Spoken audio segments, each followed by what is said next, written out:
Psychoanalysis, the unconditional love, the unconditional problem.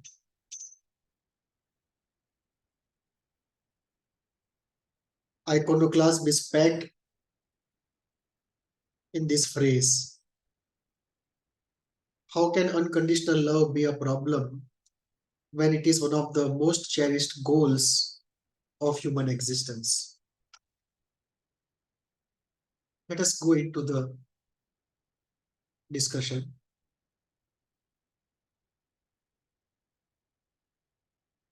Unconditional love usually is seen as the highest virtue,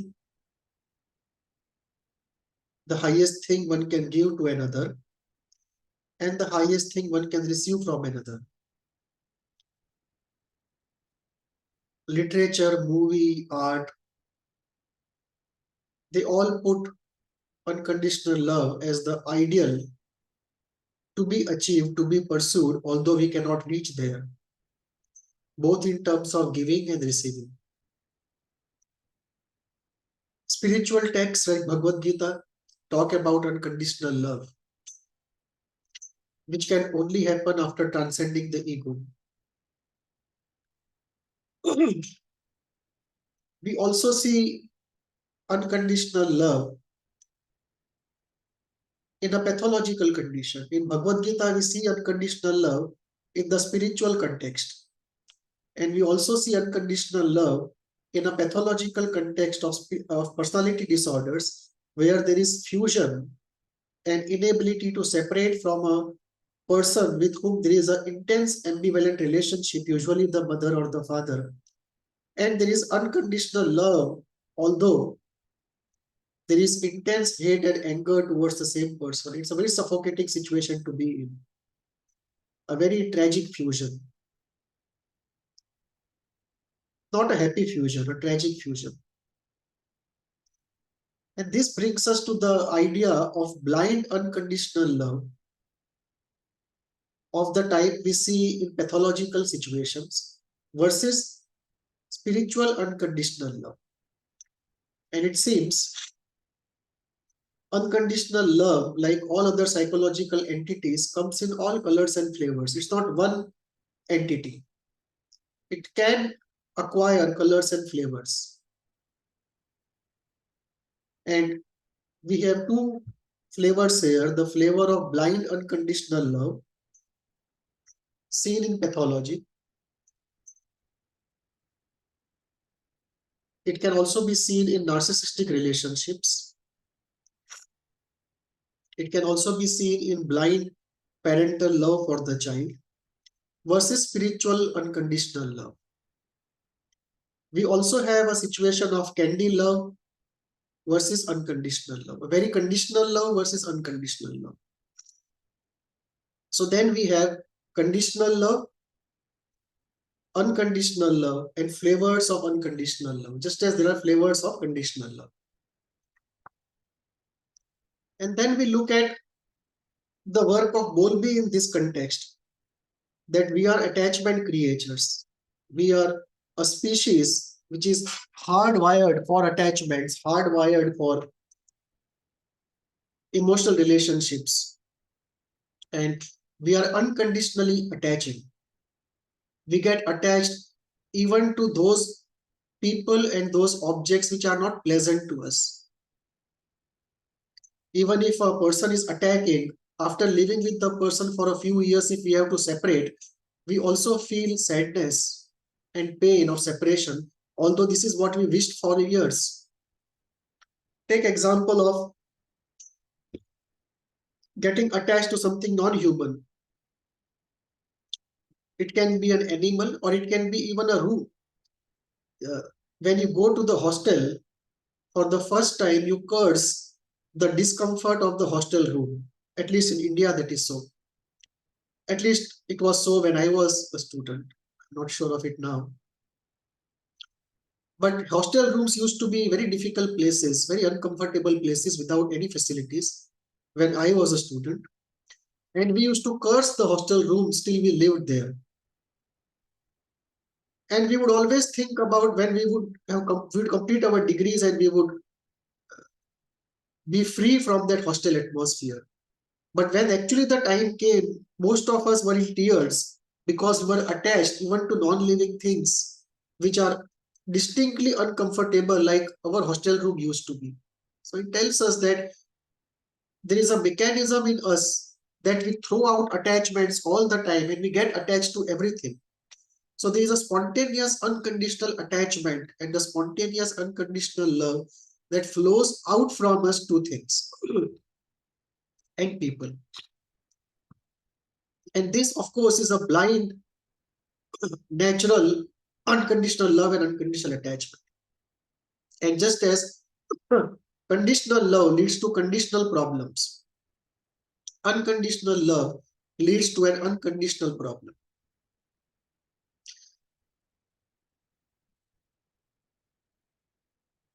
It comes up quite dramatically when there is frustration in a relationship, in an attachment, and because of the unconditional attachment, one is not able to let go of a bad object. And there is anxiety, pain, and separation involved even in giving up of a bad object because of an unconditional attachment, which is always at work, and that works even with bad objects. That while consciously we want to be separate from the bad object, there is an unconscious, unconditional attachment which always goes out. And there is anxiety, pain, and separation issue in separating even from a distinctly known bad object. Another aspect of unconditional love is where it is found, and we realize it is far more common. Usually we are led to believe that unconditional love and unconditional attachment are rare, but we realize on deeper reflection that it actually is quite common. It's natural and it's everywhere. And the most dramatic places where we can see it are unconditional love for the country, unconditional love for ideology, unconditional love for religion, unconditional love for children, and the sacrifice parents make, and how they become blind to the limitations and the evil in the children.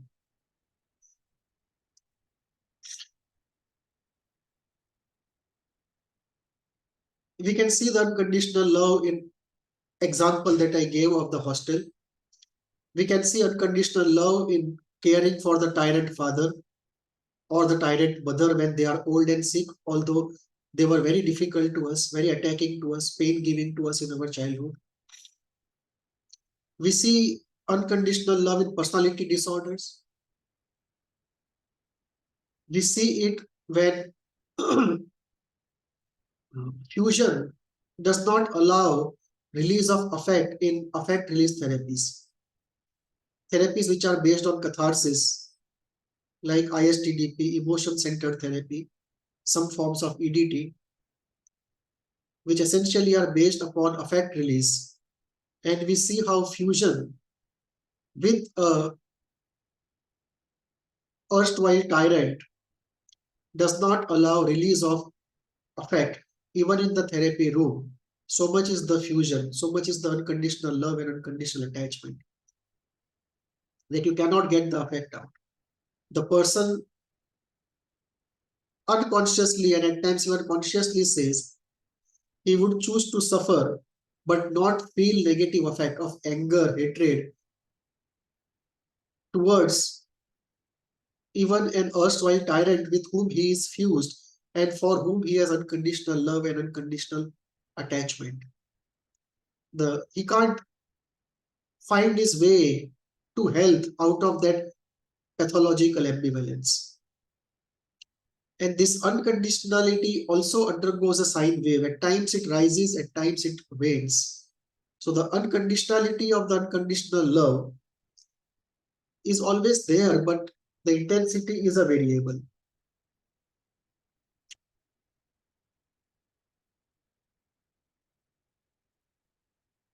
One of the places where we see unconditional love and unconditional attachment in a healthy sense is as it is instinctually programmed in us. that the human infant cannot survive without caregiver, and therefore object loss is a question of survival. And there is unconditional love and unconditional attachment that the child creates towards the parents in order to survive, no matter how bad they are. So there is a hardwired, genetically programmed, innate mechanism for unconditional love and unconditional attachment. Very different from unconditional love that one can develop and inculcate in oneself after a long reflection, self-work, and spiritual practice. In fact, if we go deeper, we realize not only unconditional love, but all affects in their pure form are unconditional. And this is quite a revelation. Object relations theorists don't believe there is anything like pure affect. They believe affect is always towards an object involved in the relationship. Lacanians also would possibly agree that the object is the cause of affect. However, I believe conceptually and also experientially in the fact of pure affect, that you can experience in yourself pure affect without any object. And this pure affect can be any of the affect we know: love, hate, anger, sadness, happiness. And in its pure form, every affect in its generic roots, at its source, every affect is actually in its purest form without any object. And it is unconditional. It is just that it's not easy to experience it. It's not a common experience, but every affect in its pristine form is actually pure affect without any object. And it is unconditional. It may have to be deflected to objects because in its pure form it's difficult to bear or not in our own interest. That does not in any way disturb the fact that in its most pristine form, most primary form, it is pure affect without any object. Similarly, there is unconditional envy, unconditional hate, unconditional anger, just as you have unconditional love. We can find those pure affects, pure unconditional affects in their unconditional forms without any object inside of us.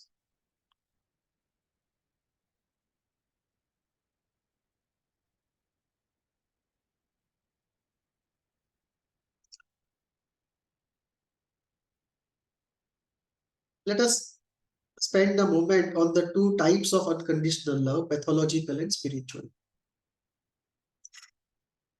The difference is unconditional spiritual love is founded on freedom, or it's found along with, I should say, in the state, the spiritual state when we feel freedom, bliss, mastery, happiness, and we wish to do social good. That is where unconditional love is experienced. So the state in which unconditional love is experienced has some of these entities also active along with unconditional love. Unconditional love can also be experienced in the state of no thought, even if, state of no thought, and usually with the state of no thought, we have the state of bliss going together. So you can also experience unconditional love not only in the state where all these are there, but also in the state where you have state of no thought and bliss. This unconditional love is experienced as a full freedom from all attachments. It's experienced as a mastery of all affects, thoughts, and relationship entanglements. It is experienced as happiness of the highest order, and it leads us to social good. So spiritually, when we have unconditional love of the spiritual flavor, it's experienced often along with freedom, along with no thought and bliss. It is seen as mastery, a state of mastery over ordinary thoughts and feelings and desires. It is experienced along with intense happiness and it leads to social good. Contrary to this, when we experience unconditional love of the pathological flavor, it usually is experienced in a state of fusion with an unhealthy object. It is a bottled up, it's experienced as a bottled up affect, and it coexists along with negative affects like anger, fear, pain, sadness, envy, guilt, shame, something of that type. So its neighbors, its companions, its genesis, its anchoring into an event is completely different from the unconditional love of the spiritual type. They are very different entities. And it's a very long journey from pathological unconditional love. It's altered, unconstitutional instead of unconditional.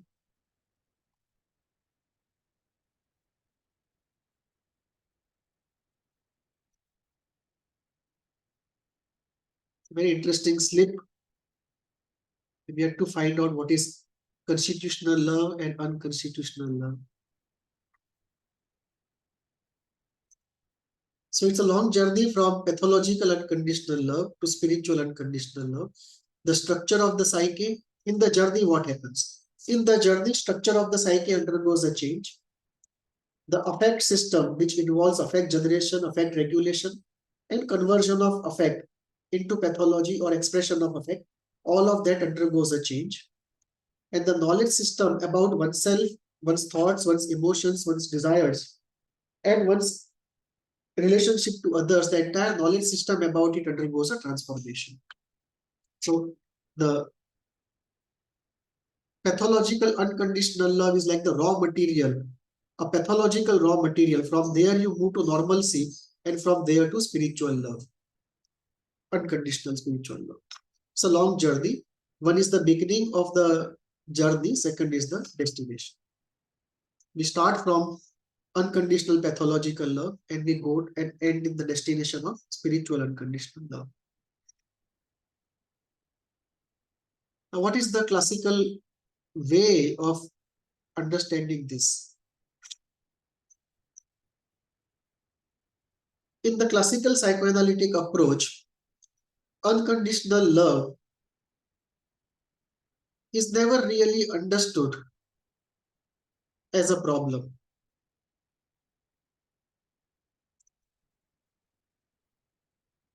On the contrary, most common what we come across in classical psychoanalysis is fear of love, avoidance of love, repression of affect, inability to love. So unconditional love usually was never recognized, even today is not recognized by and large as a problem. It is inability to love or fear of love, anxiety related to love is taken up as a problem. Unconditional love is not seen as a problem. Unconditional love is never even seen as a realistic possibility. It is only thought of as a surreal concept or a manic symptom.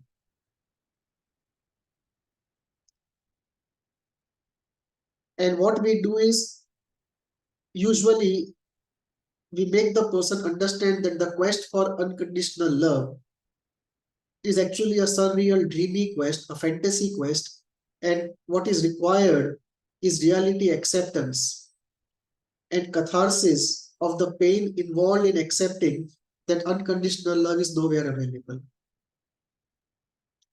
And to set oneself as a priority rather than somebody else when it comes to giving of unconditional love. So in psychoanalysis, when somebody talks of unconditional love, the first is we move him to reality acceptance, that there's nothing like it.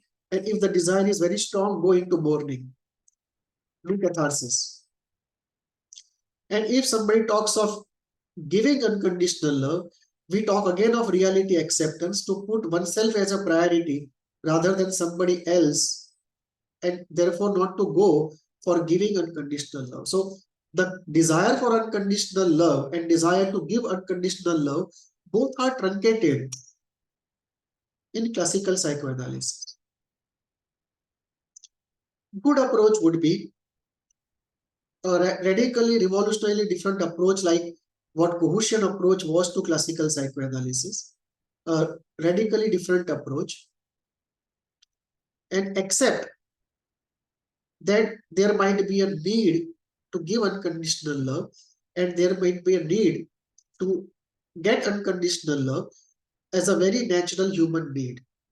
And this is a revolutionary approach in one sense, that we are not treating something as a problem, which in classical approach we used to. So we bring that out of the basket of problem and put it as a legitimate object of desire for a healthy person and for a healthy life. And we take a more existential approach to it. And use the surreal journey into the unconditional love, receiving and giving, and involve art into it. The involving the surreal and the art. Being with the person in one sense, conceptually speaking, therapy-wise speaking, and help the person live it out to whatever extent it can and explore it in the living out situation.